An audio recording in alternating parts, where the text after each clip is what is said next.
Hello അസ്സലാമു അലൈക്കും welcome back to my channel. അപ്പോൾ ഇന്ന് വളരെ ടേസ്റ്റി ആയിട്ടുള്ള ഒരു സേമിയ ബിരിയാണിയുടെ റെസിപ്പിയുമായിട്ടാണ് വന്നിട്ടുള്ളത്. വളരെ എളുപ്പത്തിൽ തന്നെ നമുക്കിത് ചെയ്തെടുക്കാൻ പറ്റും. അപ്പോൾ അതെങ്ങനെയാണ് ഉണ്ടാക്കുന്നത് നോക്കിയാലോ. അതിനു മുമ്പായിട്ട് എൻ്റെ ചാനൽ സബ്സ്ക്രൈബ് ചെയ്യാതെ കാണുന്നവരുണ്ടെങ്കിൽ ഒന്ന് സബ്സ്ക്രൈബ് ചെയ്തേക്കണേ. അതുപോലെ തൊട്ടടുത്തുള്ള ബെല്ലൈക്കണിൽ ഓൾ എന്നത് പ്രസ് ചെയ്യാം. അപ്പോൾ ഇതിനായിട്ട് ഞാനിവിടെ കുറച്ച് ചിക്കൻ ഫ്രൈ ചെയ്യാനിട്ടുണ്ട്. അതിൽ ഉപ്പും മഞ്ഞൾപ്പൊടിയും മുളക് പൊടി കുരുമുളക് പൊടി എന്നിവ പുരട്ടിയിട്ട് ഒന്ന് ഫ്രൈ ചെയ്യാനിട്ടുണ്ട്. നമ്മൾ സാധാ ചിക്കൻ ഫ്രൈ ചെയ്യുന്ന പോലെ. അതുപോലെ ചിക്കൻ ചെറുതായിട്ട് പീസാക്കിയിട്ടുണ്ട്. അപ്പോൾ അതവിടെ ഫ്രൈ ചെയ്ത് മാറ്റി വെക്കാം. ഇനി ഒരു പാൻ എടുത്തിട്ട് അതിൽ ഏകദേശം ഒരു 3 ടേബിൾ സ്പൂണോളം സൺഫ്ലവർ ഓയിൽ ഒഴിച്ച് കൊടുത്തിട്ടുണ്ട്. ഇനി അതിലേക്ക് നമുക്ക് ചെറുതായിട്ട് അരിഞ്ഞു വെച്ച ഉള്ളി ചേർത്ത് കൊടുക്കാം. അപ്പോൾ ഉള്ളി വളരെ നേർങ്ങനെ തന്നെ മുറിക്കണം. എന്നിട്ട് നമുക്കത് വാട്ടിയെടുത്ത് നല്ല സോഫ്റ്റായിട്ട് എടുക്കണം. അപ്പോൾ ഉള്ളി ചേർത്ത് നന്നായിട്ട് ഒന്ന് വഴറ്റി കൊടുക്കുക. ഒരു മീഡിയം ഫ്ലെയിമിലിട്ട് ഉള്ളി നന്നായിട്ട് ഒരു കളറൊക്കെ ചേഞ്ച് ആയി നല്ല സോഫ്റ്റായിട്ട് വരണം. അല്ലെങ്കിൽ ഉള്ളി ഇടുന്ന സമയത്ത് തന്നെ ഇതിലേക്ക് ആവശ്യത്തിനുള്ള ഉപ്പും കൂടി ചേർത്തിട്ട് ഒന്ന് അടച്ച് വെക്കാം ഒരു 10 മിനിറ്റോളം. ആ ഒരു ഉള്ളിലേക്ക് കളർ ചേഞ്ച് ആകുന്ന വരെ. അപ്പോൾ നമ്മുടെ ഉള്ളി ഇവിടെ നന്നായിട്ട് കളറൊക്കെ ചേഞ്ച് ആയി നല്ല സോഫ്റ്റ് ആയി വന്നിട്ടുണ്ട്. ഈ ഒരു ടൈമിൽ ഏകദേശം ഒരു 2 ടേബിൾ സ്പൂണിൻ്റെ അടുത്ത് തന്നെ ഇഞ്ചി വെളുത്തുള്ളി പച്ചമുളക് നന്നായിട്ട് ഒന്ന് ക്രഷ് ചെയ്തെടുത്തിട്ട് ഒന്ന് ചേർത്തിട്ടുണ്ട്. ഇനി അതൊന്ന് ഇട്ടിട്ട് അതിൻ്റെ ഒന്ന് ഇളക്കി കൊടുക്കുക. എന്നിട്ട് അതിൻ്റെ പച്ചമണം മാറുന്നിട്ട് ഒന്ന് ഇളക്കി കൊടുത്തതിന് ശേഷം പിന്നെ അതിലേക്ക് നമ്മൾ ഒരു തക്കാളി മുറിച്ചിട്ട് ചേർത്ത് കൊടുക്കുക. അതൊന്ന് ജസ്റ്റ് മിക്സ് ആക്കിയതിന് ശേഷം ഇനി നമുക്കിതൊന്ന് അടച്ച് വെക്കാം. ഒരു തക്കാളിയൊക്കെ ഒന്ന് സോഫ്റ്റ് ആകുന്നത് വരെ. ഒരു 10 മിനിറ്റ് കഴിഞ്ഞിട്ടാകുമ്പോൾ നമുക്കതൊന്ന് തുറന്ന് നോക്കാം. അപ്പോൾ തക്കാളിയൊക്കെ ഇവിടെ വെന്തിട്ടുണ്ട്, അതിൽ സോഫ്റ്റായി വന്നിട്ടുണ്ടെങ്കിൽ നമുക്ക് ജസ്റ്റ് ഒന്ന് ഉടച്ചു കൊടുക്കുന്നുണ്ട്.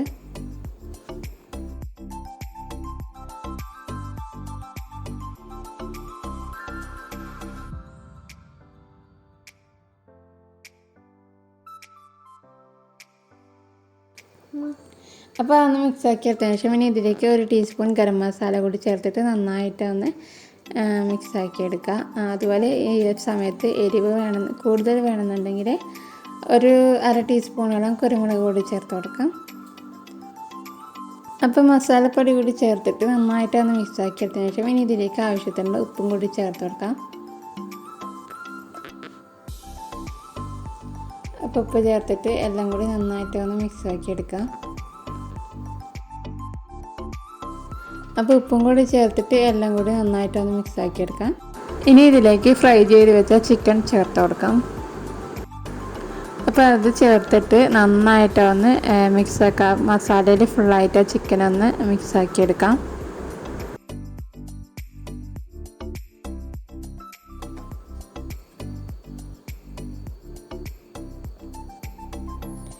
ഇനി ഇതിലേക്ക് ലാസ്റ്റായിട്ട് നമുക്ക് കുറച്ച് കറിവേപ്പിലയും അതുപോലെ മല്ലിച്ചപ്പും കൂടി ചേർത്തിട്ട് മിക്സ് ആക്കിയിട്ട് ഒന്ന് ഫ്ലെയിം ഓഫ് ആക്കാം.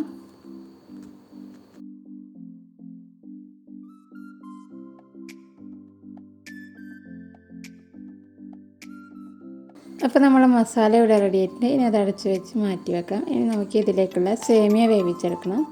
അതിന് വേണ്ടി വേറൊരു പാത്രം എടുത്തിട്ടുണ്ട്. ഇനി അതിലേക്ക് 1 ടേബിൾ സ്പൂൺ ഗീയും അതുപോലെ 1.5 ടേബിൾ സ്പൂൺ സൺഫ്ലവർ ഓയിലും കൂടിയാണ് ചേർത്ത് കൊടുക്കുന്നത്. അപ്പോൾ ഞാനിവിടെ എടുത്തിട്ടുള്ളത് ടീസ്പൂണാണ്, അതുകൊണ്ടാണ് 2 തവണയായിട്ട് ഒഴിച്ച് കൊടുത്തിട്ടുള്ളത്. അപ്പോൾ ഓയിൽ ചേർത്തതിന് ശേഷം ഇനി ഇതിലേക്ക് കുറച്ച് ഉള്ളി ചേർത്ത് കൊടുക്കുക. നമ്മൾ നെയ്ച്ചോറൊക്കെ ആക്കുന്ന പോലെ കുറച്ച് ഉള്ളി എടുത്തിട്ട് അതൊന്ന് അതിലേക്ക് ഇട്ട് കൊടുക്കാം. എന്നിട്ട് അതൊന്ന് ഇളക്കി കൊടുക്കാം. ഇനി ഇതിലേക്ക് ആവശ്യത്തിനുള്ള വെള്ളം ചേർത്ത് കൊടുക്കാം. ഞാനിപ്പോൾ ഏകദേശം ഒരു 3 കപ്പിനടുത്ത് സേമിയ ചേർക്കുന്നുണ്ട്. അതുകൊണ്ടൊരു 4.5 കപ്പ് വെള്ളമാണ് ഇതിലേക്ക് ചേർത്തുള്ളത്. 1 കപ്പ് സേമിയക്ക് 1.5 കപ്പ് വെള്ളം, അങ്ങനെ ആ ഒരു രീതിയിലാണ് ചേർത്ത് കൊടുത്തിട്ടുള്ളത്. അതുപോലെ ഒരു ചെറുനാരങ്ങയുടെ പകുതിയും പിഴിഞ്ഞ് ചേർത്ത് കൊടുക്കുന്നുണ്ട്. അപ്പോൾ ചില സേമിയക്ക് ചിലപ്പോൾ വെള്ളത്തിൻ്റെ അളവ് അങ്ങോട്ടോ ഇങ്ങോട്ടോ വ്യത്യാസം ഉണ്ടാകുമായിരിക്കും. ഇനി ഇതിലേക്ക് ആവശ്യത്തിനുള്ള ഉപ്പ് ചേർത്ത് കൊടുക്കാം.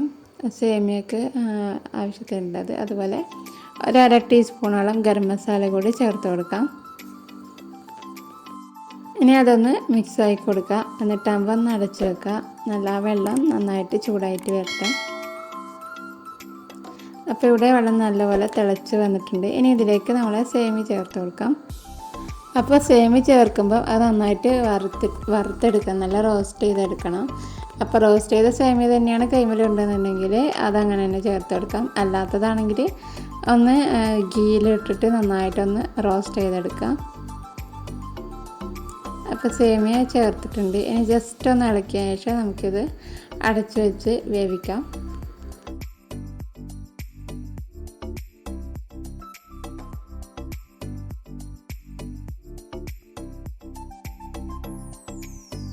അപ്പോൾ സേമിയ ഇവിടെ നന്നായിട്ട് വെന്ത് വന്നിട്ടുണ്ട്. സേമിയ പെട്ടെന്ന് തന്നെ വെന്ത് വരും, അധികം ടൈമൊന്നും എടുക്കില്ല, പെട്ടെന്ന് തന്നെ ആയി കിട്ടും.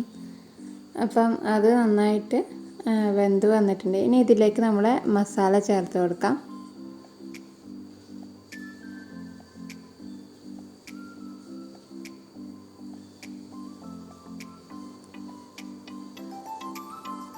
മസാല ചേർത്തിട്ട് നന്നായിട്ട് ആ ഒരു സേമിയയിൽ എല്ലാ ഭാഗത്തേക്കും എത്തിച്ചെടുക്കുക. ആ ഒരു മസാല നന്നായിട്ടൊന്ന് പിടിപ്പിച്ചെടുക്കാം.